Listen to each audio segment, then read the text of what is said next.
Our discussion of a few church traditions and their theologies of society and culture was necessarily limited.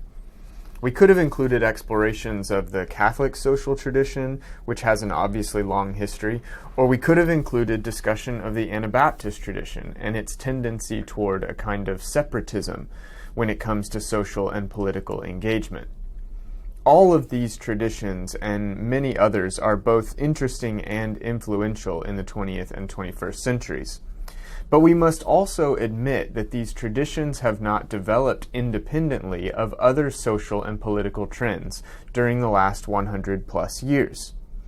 So this week we will explore some of the trends of the 20th and 21st centuries that have also had influence on the conception and activities of the church in contemporary America. These trends will not be limited to America, of course. Most of them will have been felt on a global scale in one way or another. This discussion will also not be exhaustive.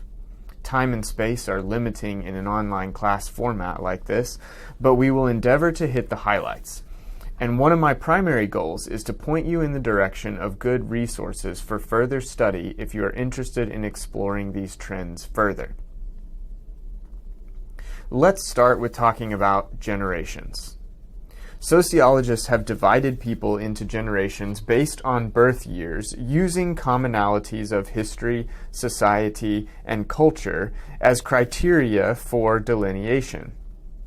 For our purposes, it is helpful to outline 5 generations as they are differentiated by sociologists. These are essentially the 5 generations with populations still living today. They are the silent generation, born between 1928 and 1945, baby boomers, born between 1946 and 1964, Generation X, born between 1965 and 1980, millennials, or Gen Y, born between 1981 and 1995, and Generation Z, born between 1996 and about 2012. Generation Z is still being defined, and so the ending year for Gen Z is undetermined. Defining sociological generations is not an exact science, and so when it comes to describing these separate generations, we must admit that we are dealing in generalizations and sometimes even stereotypes. Recognizing the limitations of these generalizations is helpful in trying to avoid prejudicing based on a generational stereotype. Think about phrases like "okay boomer" or "the lazy millennial" as examples of prejudice based on stereotype. Additionally, because this is not an exact science, those birth years nearest to the dividing lines of the generations often exhibit some characteristics of the generations on either side of the dividing line. For example, a person born in 1980 or 81 might have similarities with both Gen Xers and millennials, depending on the characteristic being examined. It is crucial to remember that the definition of these generations is largely based on external factors, such as major historical events, or that development of different technologies. As an example, the baby boomer generation is named and defined by its birth years because following World War II there was a return of many soldiers home, and a certain amount of civil stability and optimism that meant a lot of babies were born between the end of the war, 1945, and the next 15 plus years. Thus, the baby boom. But the combination of heightened anxiety during the Cold War and rising civil unrest during the civil rights movement and the hippie era created what is sometimes called a birth dearth during the 60s and 70s. So Generation X is actually the smallest of these generations by population. The sociological definition of Gen X and millennials is also highly dependent on the changing technological landscape. As Gen X came of age in the early 1980s through mid-90s, so did the age of personal computing. And this is a key cultural marker for Gen Xers. Millennials, as another example, came of age as smartphone technology developed and became widely used. This, in combination with the rise of social media platforms and their use, very much defines millennial culture. While Gen Z is still being studied and defined, particularly as its oldest members are now reaching adulthood, with regard to technology, it's hard to overstate the effects on Gen Z that result from growing up in a world saturated by social media. But why should the church care about these generations and their somewhat fuzzy delineations and their stereotypes perpetrated on massive groups of people? I think there are a plethora of reasons why the church should care, but let me suggest 3 as starting points. First, churches, like people and even generations of people, do not exist or develop independently of historical events and trends. And therefore, churches are also affected, sometimes positively and sometimes negatively, by things like wars, global tragedies, technological advancements, and so on. Understanding that our churches were founded in certain historical and social locations by people in certain sociological generations can help us to better understand how to serve our communities both in the church and outside it. To that point, secondly, if we really want our churches to have people of all ages welcome, then we have to understand some of the broad differences between people of different generations, how they will respond differently to different types of music, different tones from the pulpit, different programs for theological education, and so on. Thirdly, having an understanding of these sociological generations and what commonalities people within each generation share can help us to evaluate the leadership of our churches. If you were to categorize the leaders of your church by generation, would you find that 80, 90, even 100% of the leaders are from the same generation? If you were to find that it seems like a person must be 50 years old or older to be a leader in your church, that would mean that even though there is gradual generational change in the leadership, the leaders are almost always going to be from the same generation, which means there may be a lack of diversity in some of their viewpoints. This certainly isn't to say that generational differences are an end-all be-all, but they can be helpful in at least these ways. But some historical and social trends span multiple generations. While such trends or events may have different effects on different generations or spark different reactions from different generations, they are not generation specific. Postmodernism is a good example of such a trend. And an understanding of postmodernism as it developed in the 20th and 21st centuries is crucial to articulating a theology of church and society in present-day America. Postmodernism and its related terms, postmodern and postmodernity, are difficult to define because they can apply to everything from a set of philosophical views to aesthetic sensibilities to a historical period of time, roughly our present time, from mid-20th century forwards.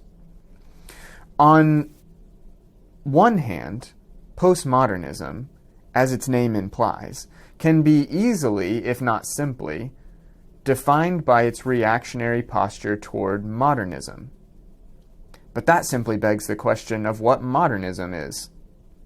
And on the other hand, defining something by appealing to what it is not, or what it is against, can be mostly unhelpful.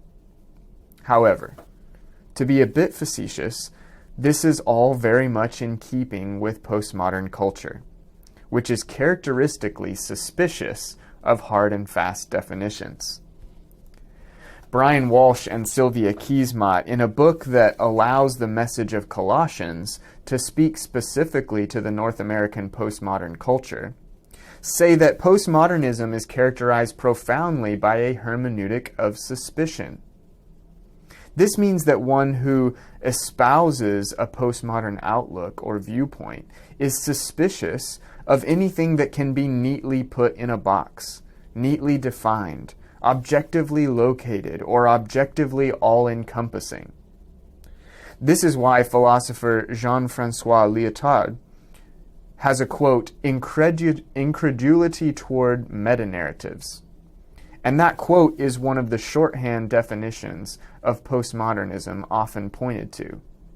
Incredulity toward meta-narratives. Now, the modern meta-narrative that is most cogently critiqued by postmoderns is called foundationalism, which grew out of Enlightenment ideas from philosophers like René Descartes and Immanuel Kant. Foundationalism held that one could know the world as it really was, based on constructing knowledge from the ground up on certain foundational, irrefutable, and immutable truths, and that this process of constructing knowledge was guaranteed by the use of neutral, autonomous, and objective reason. Postmodern thinkers have critiqued and reacted against these ideas, such that many postmoderns would deny the existence of objective or universal truth altogether. Or, perhaps more accurately, postmoderns deny that one could have any objective knowledge or access to such truth, if it does exist. So at the heart of postmodernism is this epistemological idea that knowledge is never neutral. Another French thinker, Michel Foucault, took this idea a step further by connecting knowledge to power, and argued that all knowledge is in fact conditioned by power, our interests of power, and prejudices drawn from our desire to exercise power. So, with all this said, here is how authors and educators Robin Usher and Richard Edwards sum up the postmodern condition. Postmodernity, then, describes a world where people have to make their way without fixed reference and traditional anchoring points. It is a world of rapid change, of bewildering instability, where knowledge is constantly changing and meaning floats. It's important to note that among Christians there has been a spectrum of responses to postmodernism and its accompanying trends. On one end are some proponents of the emerging church movement, such as Brian McLaren, who more or less embrace most, if not all, of postmodernism's ideas. On the other end are many conservative evangelicals, such as Southern Baptist Al Mohler or theologian Wayne Grudem, who see postmodernism as profoundly flawed, anti-Christian, or even outright evil. And then there are many others who would fall somewhere between these poles. If you're interested in diving deeper into the ideas of postmodernism and how they might intersect with Christianity, you should check out James K.A. Smith's book, Who's Afraid of Postmodernism?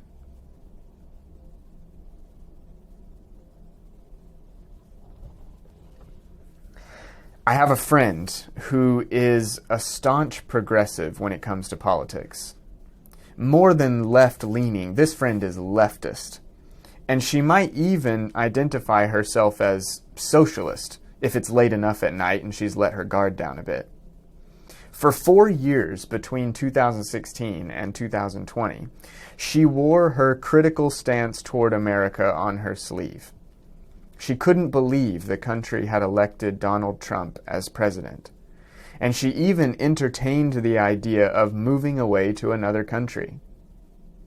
In November of 2020, though, around the time that Pennsylvania was called for Joe Biden, her social media started to fill up with waving American flags and patriotic memes. Her entire outlook on the country she lived in had become partisan or polarized. Negative when Republicans were in charge and positive when Democrats were elected. And she's not the only one. This is only one example of how political partisanship and polarization have affected American society, and yes, also the church, in the late 20th and early 21st century. Polarization has grown steadily over the past decade, to the point that it now touches areas that are not policy related. In other words, our partisanship, party loyalty, and tribal mentality now determine our views on a range of issues not even related to traditional politics. As an example, I recognize there is a risk in even telling the story about my friend a minute ago. My hope is that you would not judge either my politics or my character based on having a friend who holds progressive views. But I do understand that having such a friend inherently excludes me from being able to be part of certain other groups in American culture. Or let's take another example. Late 2019 through January 2021 and beyond has been the era of COVID-19, the novel coronavirus pandemic that spanned the globe and disrupted every nation on earth in the process. In some countries around the world, there were coordinated responses at national, regional, and local levels that helped to curb the spread of the virus. But not in America. In America, responses to the virus became politicized and polarized in devastating ways societally. Research by sociologists and political scientists has indicated that everything from news coverage of the pandemic to governmental responses to individual people's behaviors were all polarized along partisan lines.